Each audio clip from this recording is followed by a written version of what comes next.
Hello my friends, ഇന്ന് ഞാൻ ഉണ്ടാക്കാൻ പോകുന്നത് കൂന്തൽ നിറച്ചതാണ്. നമ്മൾ കോഴിക്കോടിലൊക്കെ ഫേമസ് ആയ ഒരു സംഭവമാണിത്. പിന്നെ ഇന്ന് ഞാൻ വീട്ടിലുണ്ടാക്കാമെന്ന് വിചാരിച്ച് വലിയൊരു കൂന്തൽ കിട്ടി. അപ്പോൾ ഞാൻ വീട്ടിലുണ്ടാക്കാം. കൂന്തലിൻ്റെ വലുപ്പം കണ്ടില്ലേ, നല്ല കൂന്തൽ.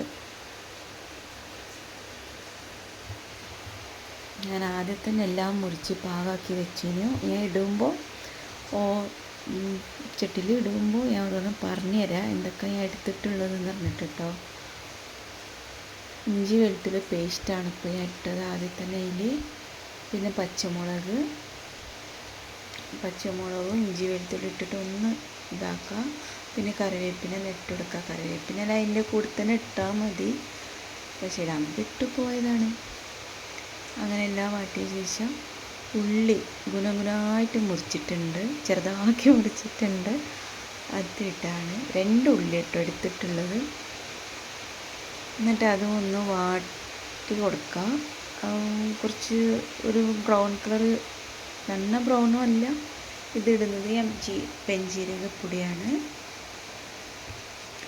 മഞ്ഞൾപ്പൊടിയും മുളകും പൊടി, മല്ലിപ്പൊടി, കുരുമുളക് പൊടി, ഇതൊക്കെയാണ് ഞാൻ ഇടുന്നത്. പിന്നെ ഗരം മസാല, ഉപ്പ് പാകത്തിനായ ഉപ്പ്, കുരുമുളക് ഇടണം കേട്ടോ. കുരുമുളക് ഇട്ടാലാണ് അതിൻ്റെ ടേസ്റ്റ്. പിന്നെ ഞാൻ കുറച്ച് കൂന്തൽ 4-5 ഞാൻ മുറിച്ച് വെച്ചിന്, അതും കൂടി ഇട്ട് കൊടുക്കാം.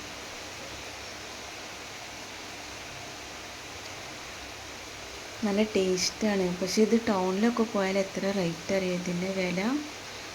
ഒന്നിന് 120 എന്തോ ഉണ്ട്. ഞാൻ കഴിച്ചിട്ടില്ല, ഞാൻ വീട്ടിലുണ്ടാക്കാമെന്ന് വിചാരിച്ചു. റേറ്റ് കേട്ടിട്ട് തന്നെ മതിയായി. അതിന് 100 ഉറുപ്പിക എടുത്തിട്ട് വാങ്ങുകയാണെങ്കിൽ നമുക്ക് 100 ഉറുപ്പികൻ്റെ കൂന്തൽ വാങ്ങിയിട്ട് വീട്ടിലുണ്ടാക്കിക്കൂടെ. തേങ്ങ ഇട്ട് അതിൻ്റെ ഇടയിൽ ഞാൻ മറന്നുപോയി പറയാൻ.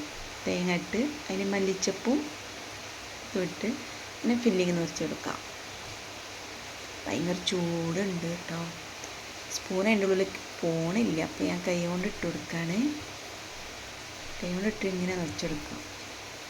എന്നിട്ട് ഈർക്കലില്ലേ, നമ്മൾ ആ കുത്തി ഒന്ന് കൊടുക്കുക. അപ്പോൾ അതിൻ്റെ ഇതൊന്നും മസാല ഒന്നും പുറത്തേക്ക് വരാത്തതുകൊണ്ട്, അല്ല വരാതിരിക്കാൻ വേണ്ടിയിട്ട് ഇത് ആവിയിൽ ഞാൻ വെച്ചിട്ടുണ്ട് കേട്ടോ. പച്ചലയാണ് ഞാൻ നിറച്ചതിൽ. കാരണം വന്ന് കഴിഞ്ഞാൽ നമുക്ക് പിന്നെ അതിൽ ഫില്ലിങ് വെക്കാൻ കഴിയില്ല. അതുകൊണ്ട് അത് ആവിയിൽ വെക്കുന്നതിന് മുമ്പേ നമുക്ക് ഫില്ലിങ് ഫില്ല് ചെയ്യാം അതിൽ. പിന്നെ ഇത് കായം തേക്കാൻ കേട്ടോ. മഞ്ഞൾപ്പൊടിയും മുളകും പൊടി, ഉപ്പും പെരുംജീരകപ്പൊടിയും, കുറച്ച് കെച്ചപ്പും, കുറച്ച് നമ്മൾ ടൗണിലൊക്കെ തിന്നാൽ കുറച്ച് എന്താ പറയുക, ഒരു ഇത് ടേസ്റ്റ് ഉണ്ടാവും, മധുരം എരും കൂടി ഉണ്ടാവുമെന്ന് പറഞ്ഞ് കേട്ടീനി. അപ്പോൾ അതുകൊണ്ട് അങ്ങനെ ആക്കി. ഇതെൻ്റെ മസാലകൾ കേട്ടോ, ആരും പറഞ്ഞു തന്നൊന്നുമില്ല, എൻ്റെ ഇഷ്ടത്തിലൊന്നും ഉണ്ടാക്കി. കുറച്ച് കറിവേപ്പിനെല്ലാം ഇടുക. എന്നിട്ട് ഫില്ല് ചെയ്തത് കായം തേച്ചിട്ട് അതിൽ വെച്ചിട്ടൊന്ന് സൂന്നറിയാം. ഇത്രയേ ഉള്ളൂ.